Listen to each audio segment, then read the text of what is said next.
Udah aman. Oke. Gimana Kak tadi acaranya di dalam? Alhamdulillah tadi acaranya hikmat banget, dan juga tadi sempat ada kajian juga sama Ustadz Hanan Hataki.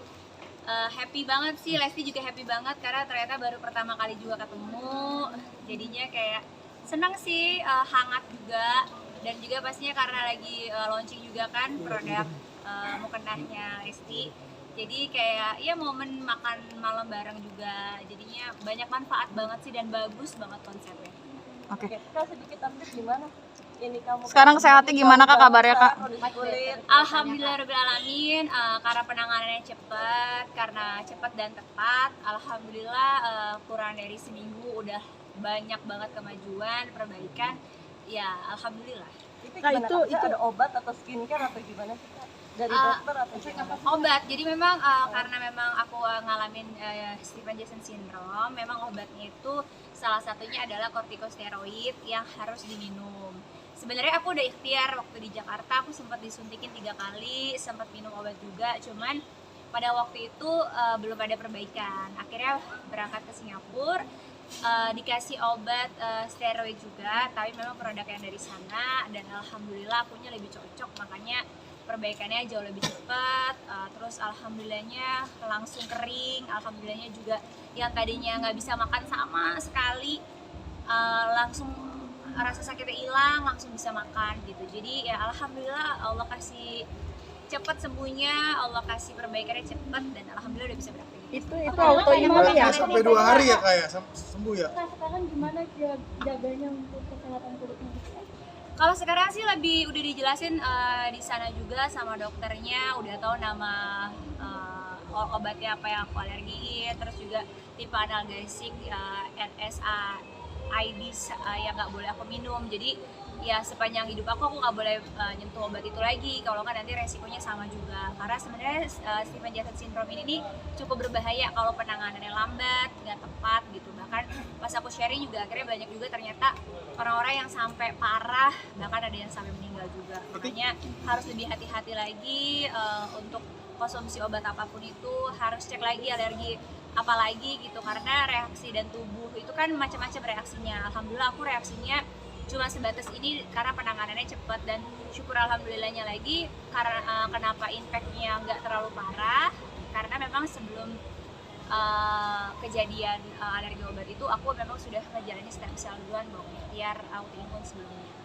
Ini disebabkan karena apa sih Kak? Disebabinnya karena apa sih? Disebabinnya ya karena alergi obat, dan juga kan karena imunitasnya lagi turun. Biasanya kalau kita imunitasnya lagi turun, memang kadang-kadang kan gampang gitu reaksi tubuhnya gitu. Itu aja sih sebenarnya triggernya, makanya pembelajaran buat kedepannya harus lebih hati-hati lagi, kedepannya harus lebih teliti lagi. Dari makanan sendiri ada pantangan nggak sih dari makanan? Dari makanan sejauh ini sih aku cuman disuruh stop dulu untuk makan seafood karena khawatirnya masih ada. Nanti setelah ini memang akan di screening lagi untuk makanan apa aja aku alergi. Sebenarnya kayak gluten free itu udah paling baik sih. Ngurangin gandum, kurangin makanan-makanan yang memang diolah atau menggunakan bahan pengawet. Rencana balik lagi nggak sih Kak? Nular nggak sih atau ke gen-gen Nah ini yang lucunya sih, banyak orang yang ngerasa ini penyakit nular, tapi kalau enggak ke gen-gen maksudnya Keturunan nggak sih gen Kak anak. keturunan? Oh iya, sebenarnya kalau seandainya untuk itu lebih disaranin, makanya sekarang untuk pengobatan dulu selesai, beres. Kalau seandainya mau promil, baru nanti pada saat kondisi yang lebih sehat lagi, yang lebih oke, baru nanti dikabarin sama dokternya. Sempat nanya juga karena kan insya Allah mau punya anak lagi, jadi ditanyain kayak biar fokus dulu sampai benar-benar sehat baru. Rencana balik lagi berobat mungkin teh?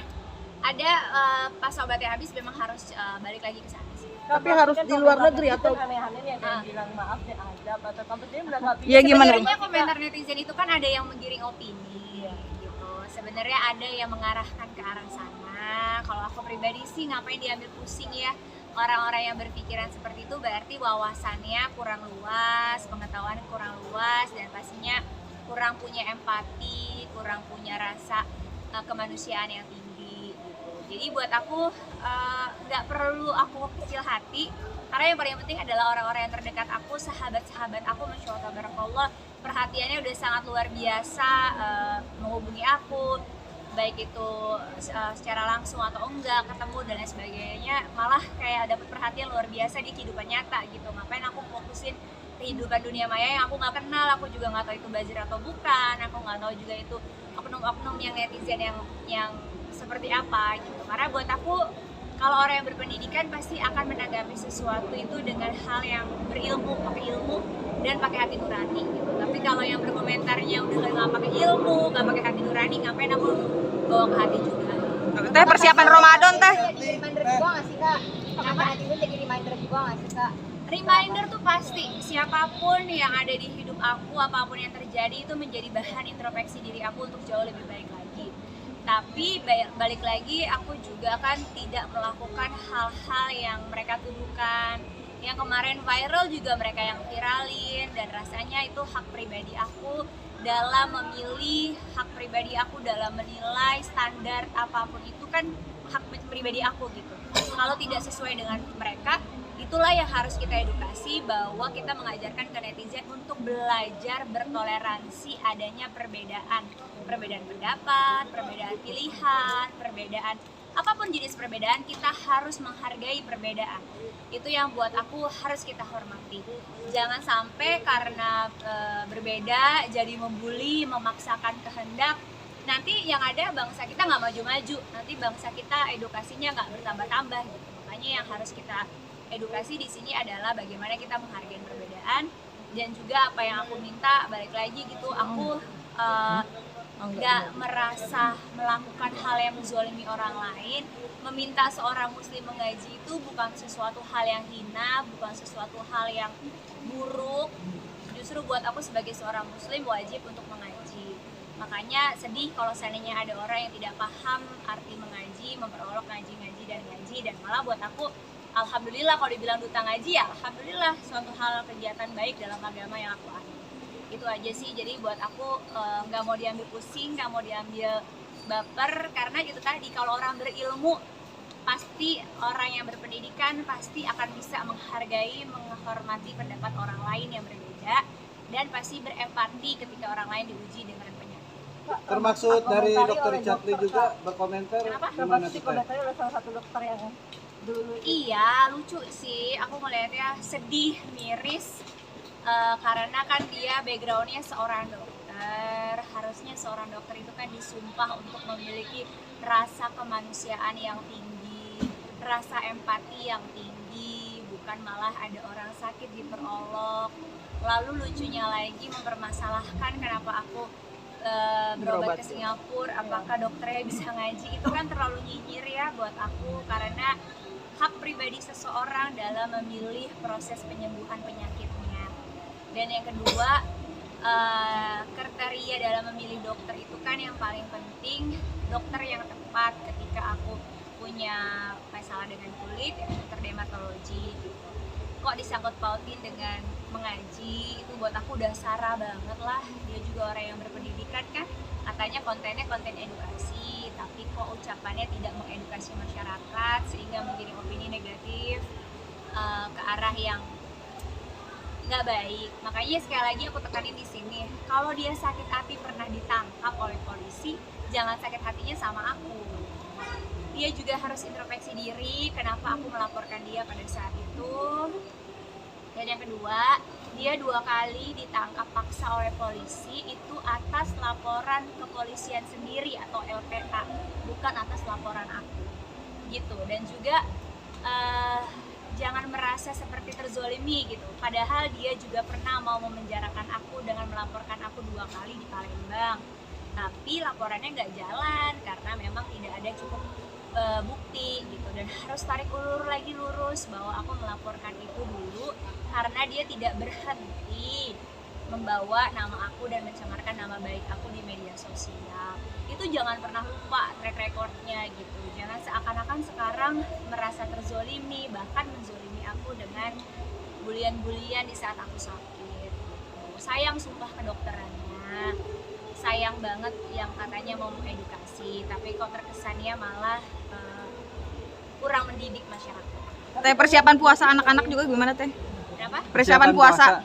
Persiapan puasa sama aja sih, paling kalau puasa mudah-mudahan Allah izinin sampai di bulan suci Ramadan, mudah-mudahan Ramadan ini Allah kasih umur sehingga kita bisa beribadah yang terbaik dan menjadi Ramadan yang terbaik. Itu aja sih Nah, ini persiapannya. kan mau puasa Kak, ada niat mau damai nggak sih Kak sama atau Saya nggak merasa ribut dengan siapapun loh Mbak. Saya tidak pernah berkomentar apapun lagi tentang beliau ya. Justru beliau yang selalu mengusik dan mengganggu kehidupan saya. Lalu beliau bilang, iya kasus saya itu sudah diberhentikan. Sejauh ini saya sudah melaporkan kok Hakim Tamtama atas putusannya. Sebenarnya kalau mau saya jalanin lagi, masalah itu masih bisa terus berlanjut kok gitu. Tapi saya memilih untuk tidak. Bukan berarti masalahnya sudah selesai, belum loh. Masih bisa itu diaktifkan lagi kalau saya membuat laporan lagi. Jadi saya merasa saya nggak pernah punya mau cari ribut gitu loh, yang nyolek saya terus kan sebelah sana gitu. Saya nggak pernah ganggu kehidupan pribadi dia, saya nggak pernah mengikut campurin dia lagi viral, dia lagi berantem sama siapa, saya nggak pernah mengganggu, saya nggak pernah komentar atau saya menunggangi atau bahkan saya mengambil kesempatan dalam kesempitan, saya nggak pernah gitu. Jadi kalaupun seandainya dia merasa ada masalah yang belum selesai sama saya beramah hati kok untuk ayo kita ketemu bertabayun. Tapi kalau untuk di media buat apa gitu. Kak Kalisa Saya gimana Kalisa untuk puasa gimana, Kak? Teh? Iya. Puasa. Kalisa. Oh, Iya. Kalisa insya Allah tahun ini belajar puasa pertama. Mudah-mudahan nggak batal karena dia udah semangat. Kakak-kakaknya tuh Masya Allah belajar puasa 4 tahun. Jadi dia termotivasi sama kakak-kakaknya, terus dia bilang, Kalisa mau puasa ibu gitu. Jadi semangat banget, mudah-mudahan puasanya bisa full. Tapi kalau nggak namanya belajar kan, kita coba dulu aja. Ngajarinnya gimana Teh? Mungkin Teh Ngajarinnya gimana Kak Karput? kasih pengertian. Iya. Dia tahu, dia udah tahu karena kan udah ngeliat kita yang puasa, kenapa nggak boleh makan, kenapa nggak boleh minum, biar apa. Terus kita kasih tahu sepemahaman dia gitu. Akhirnya dia bilang, ibu puasa? Iya. Dia tanya semua satu rumah, kakak puasa? Mbak puasa, semua puasa. Akhirnya dia, Kalisa juga mau puasa di ibu gitu. Aduh deg-degan deh gitu. Biasa celotehannya dia kan, aduh ibu Kalisa kuat nggak ya? Aduh ibu Kalisa deg-degan banget nih gitu. Dan dia selalu nanya berapa hari lagi sih puasa, berapa hari lagi sih gitu. Jadi sudah mengajarkan kecintaan dia terhadap Ramadan, karena bulan Ramadan adalah bulan yang paling Allah sukai. Maka kita juga sebagai umat muslim harus menyukai bulan Ramadan. Makanya aku nanamin itu juga ke Kalisa gitu. Jadi dia yang udah yang kayak, nanti Kalisa bangun ibu, makannya tengah malam gitu. Dia agak bingungnya kenapa harus makan tengah malam gitu aja sih. tapi liwat gitu? Ada dapat reward gak sih Kak? Janjiin reward nggak Kak? Kalau aku sih enggak sih, sebenarnya aku nggak janjiin hadiah apa dan apa gitu, karena dia aja udah paham. Jadi aku nggak harus janjiin hadiah apa, dia udah ngerti kayak kalau puasa dapat pahala ibu banyak gitu. Dia tahu kalau dia dapat pahala, insya Allah nanti dia dikasih mainan gitu. Jadi dia tahu bahwa mainan dari yang kita kasih itu sebenarnya dari Allah, lewatnya lewat ibu abahnya atau lewat orang lain. Jadi dia taunya gitu aja. Oh jadi kalau dapat pahala, rewardnya tuh ya dia tahu dapat pahala, dan dia tahu kalau dapat pahala dalam kehidupan itu nanti dia dapat hadiah di dunia. Oke. Aja sih. Makasih ya. Ya. Mas. Makasih Kak Karput. Banyak ya Kak. Dan amat deh. Makasih Kak. Makasih.